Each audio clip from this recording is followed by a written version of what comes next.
Hi hello welcome to Jams fire cooking channel. இன்றைக்கி நம்ம சேனலில் கொத்து முறுக்கு எப்படி செய்யலான்றதை பார்க்கலாம். இதை ரோஜா பிஸ்கெட்டு அப்படின்னு சொல்லுவாங்க. முறுக்கு செய்கிறதுக்கு நம்ம ஃபஸ்ட்டு தேங்காய் பால் அரைச்சிக்கலாங்க. நான் வந்து ஒரு 1/4 மூடி தேங்காய் போட்டுக்கிட்டு அதில் 4 ஏலக்காய் போட்டு அரைச்சிக்கிறேன்.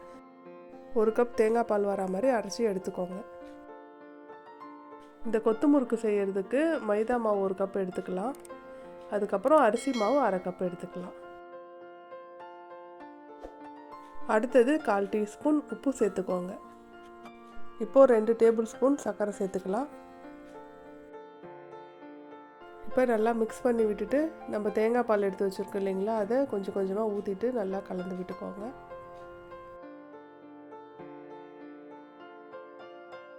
நம்ம தேங்காய் பால் 1 கப்பு தாங்க எடுத்துருக்கோம், அது பத்தாது. அதனால் கூட கொஞ்சம் தண்ணி விட்டு கலந்துக்கலாம்.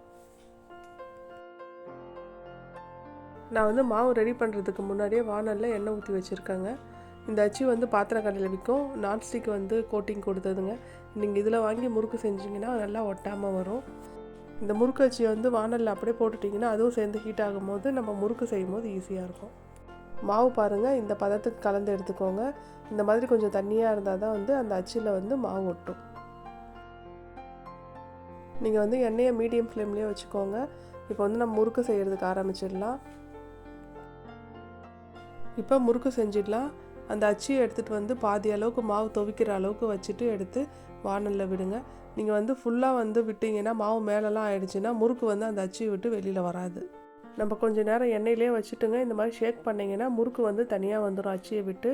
இப்போ அந்த அச்சியை வந்து ஒரு நிமிஷம் திருப்பி வானல்லே விட்டுடலாங்க. அப்போ தான் ஹீட் ஆகும்.